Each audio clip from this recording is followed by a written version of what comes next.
welcome once again to What's Up. This is the January 1st edition of 2021, and I had the wrong banner up there for December, so live TV, so to speak, you can't get past it. So, but when you're doing everything by yourself, it gets a little confusing. So anyways, nonetheless, we're here live. It's New Year's Eve night. We're talking about January in the night sky. Once again, thank you for tuning in, whether it's live or if it's on demand. If you're watching this on Facebook, please give us a like on the page so you can follow us, as well as YouTube channel, the Fletch Entertainment Network, for both of them. Hit subscribe and click on the bell so you get the notifications of all the things that we're doing, of upcoming episodes of all the different types of shows we have. We've done interviews with certain individuals that have interesting lives. I call them interesting people.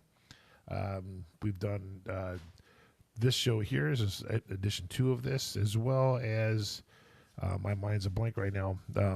But we're going to be doing food truck shows. As the food trucks start gearing up for the spring season, we're going to be doing the food truck showcase. So tonight's episode that you're tuning in now is What's Up for January 2021. So during this show, as I did last, and I'll do in probably all of the shows, I'll be using a program called Stellarium.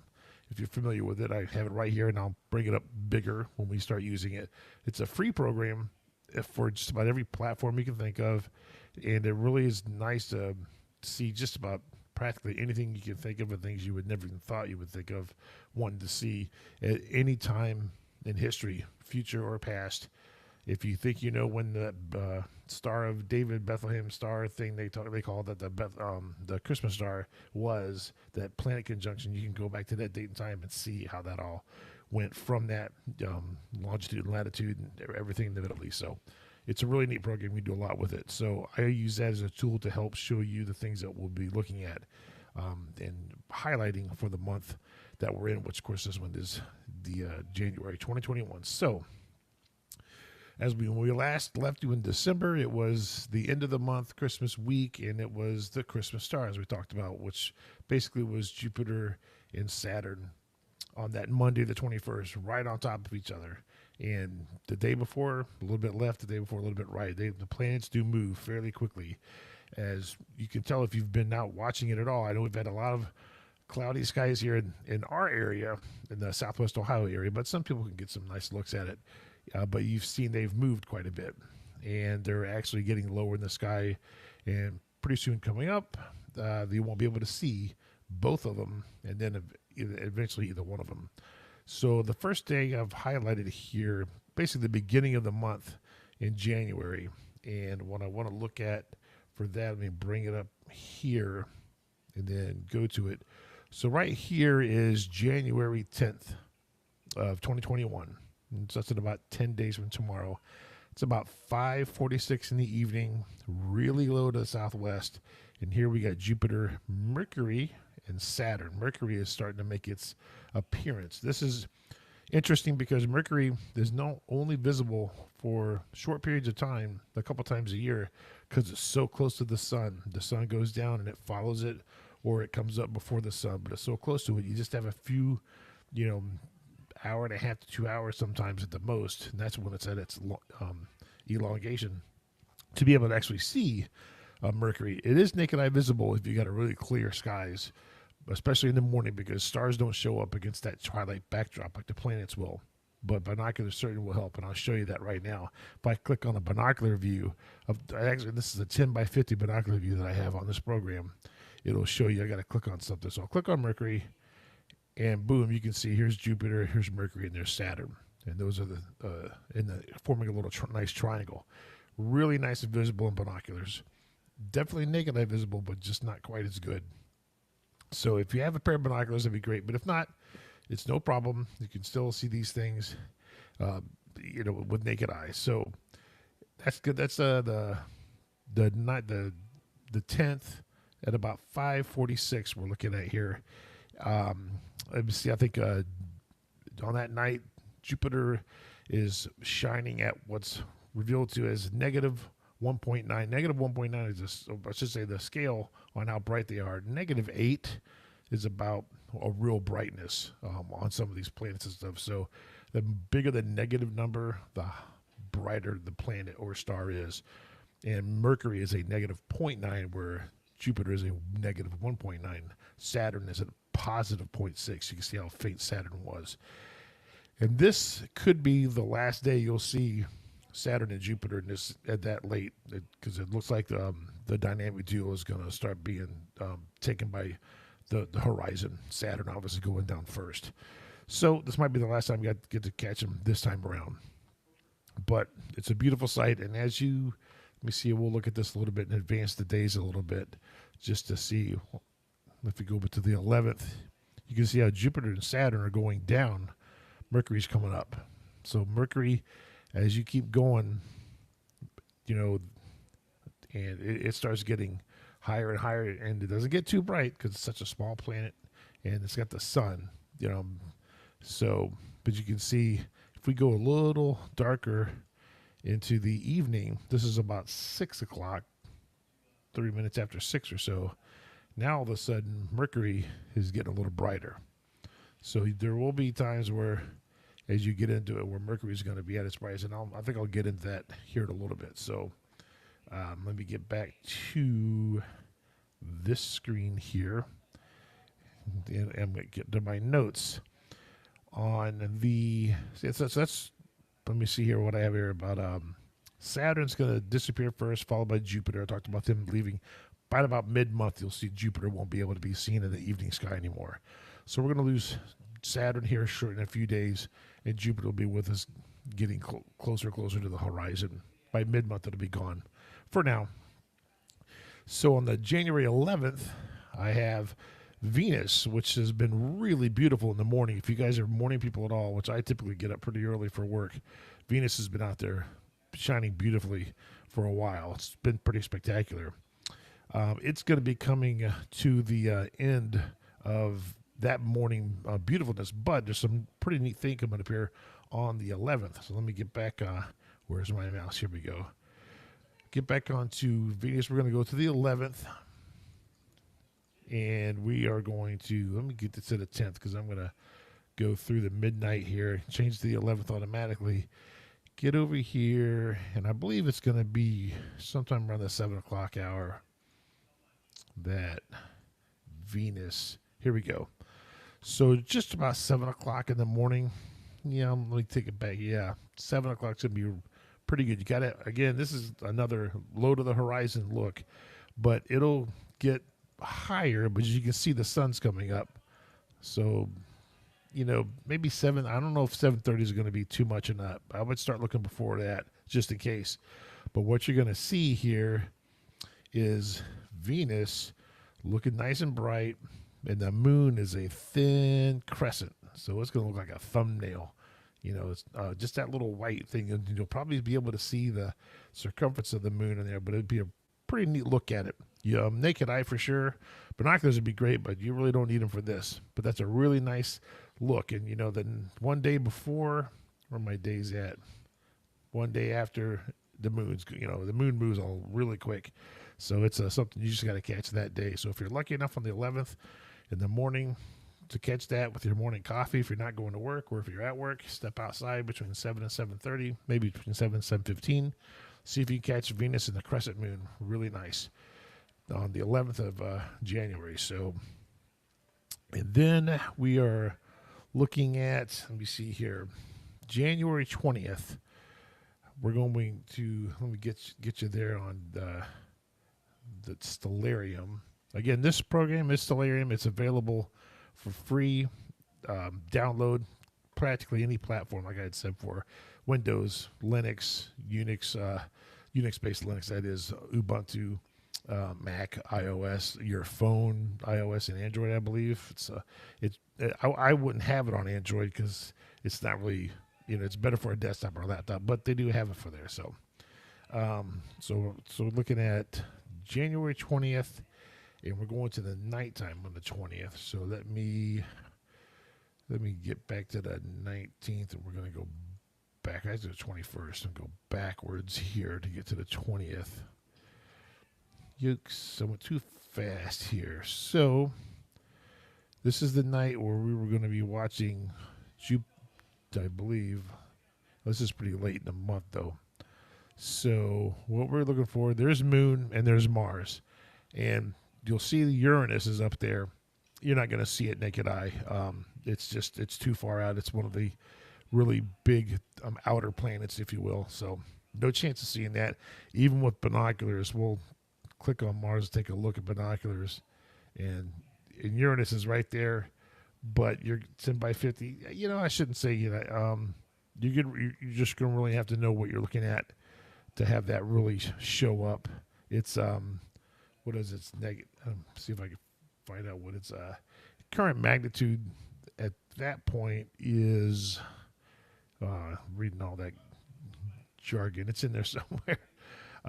It says 5.76. It's a positive number, so you can see how dim that actually is going to be.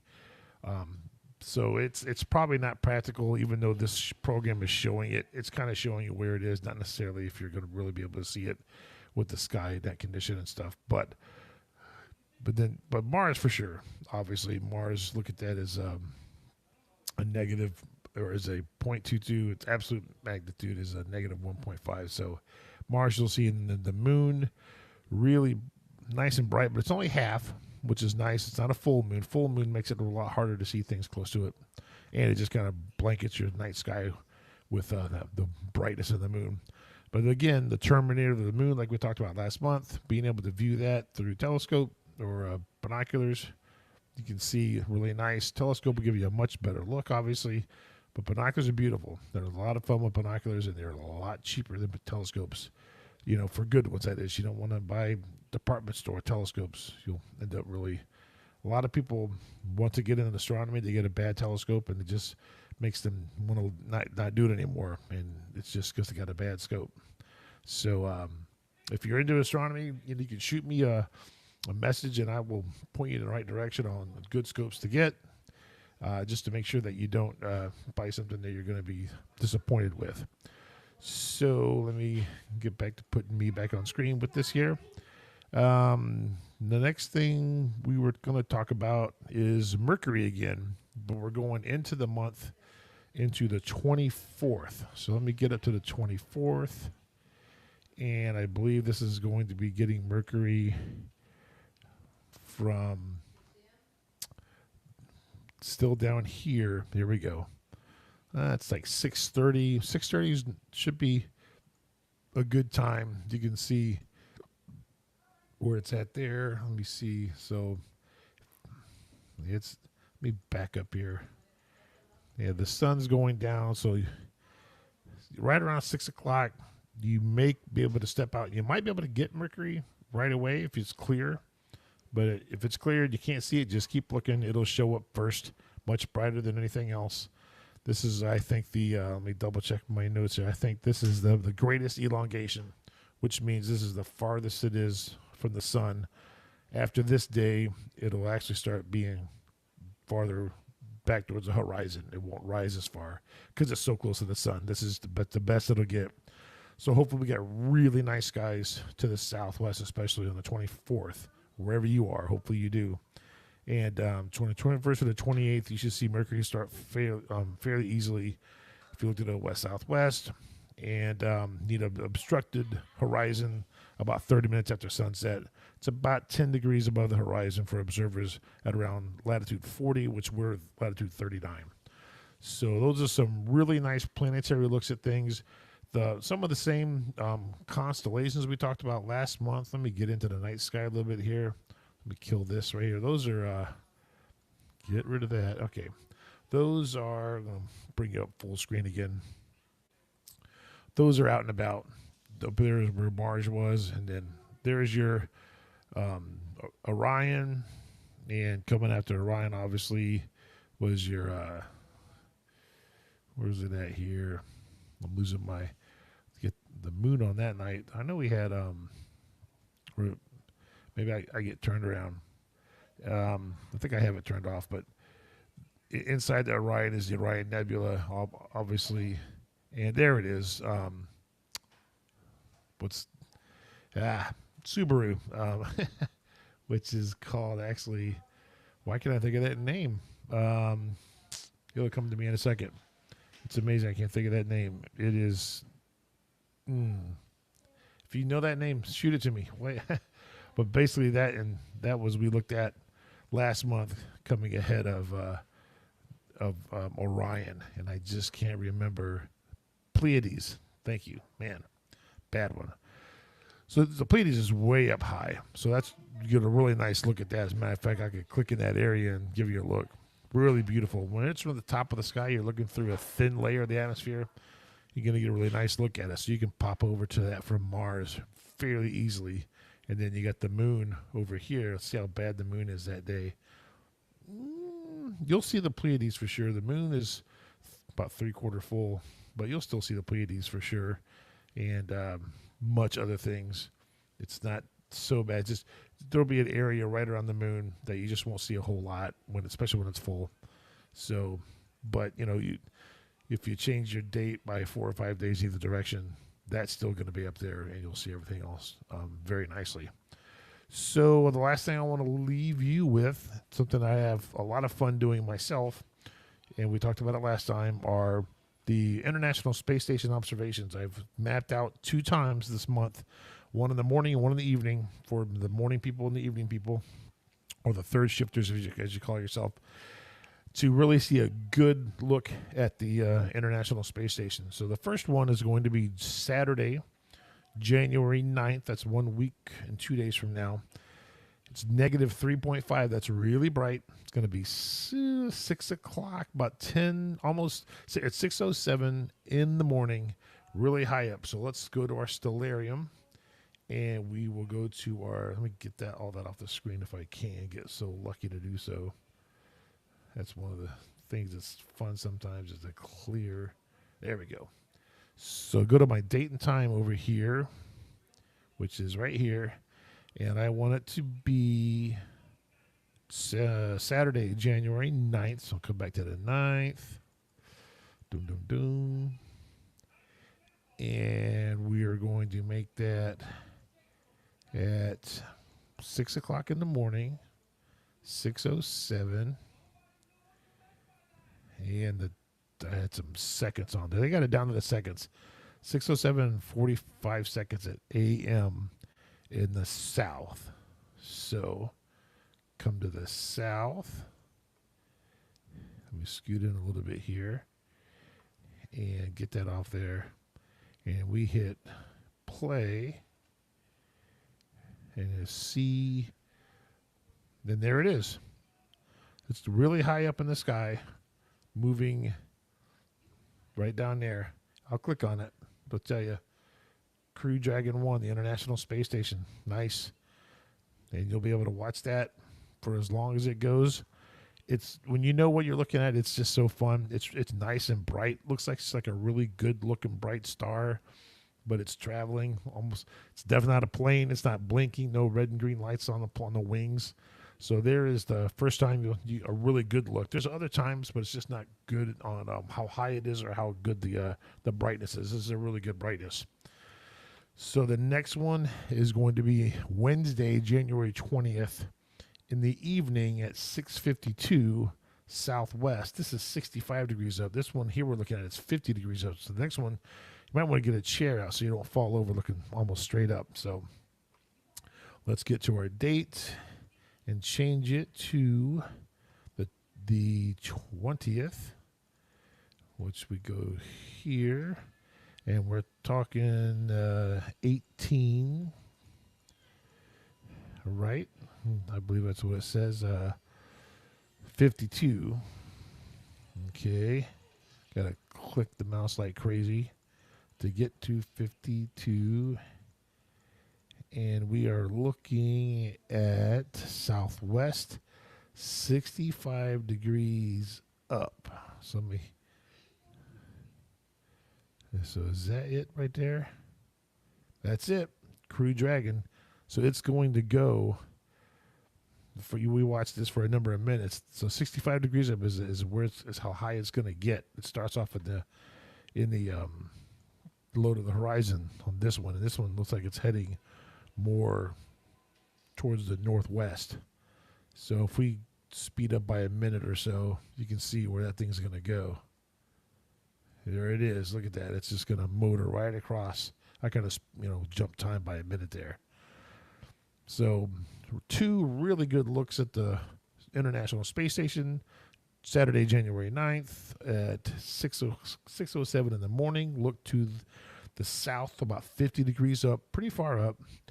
And Wednesday, January 20th, 6:52 in the evening. That might be a good one for just about most people. Southwest, 65 degrees up on that one. And both those will get you really good looks at the International Space Station. So I hope you enjoyed it this time. We'll put it right there so it's flying by. A lot of fun. And I'm going to come back to here and stop sharing the screen. Okay, so that's all I got for this coming month. I know it's not going to be a big month for a lot of people getting out. It's so cold, but maybe you can bundle up, and I give you those times to really get out right when it happens so you can see it and not spend too much time trying to figure out where things are. Again, highly recommend that if you can, download Stellarium and have some fun with it. There's great tutorials on YouTube on it and stuff. And we'll talk to you next month looking at more things in the night sky. I also have other shows coming up. Been trying to get a show down with interesting people with a gentleman that was actually a guard for the Tomb of the Unknown Soldier.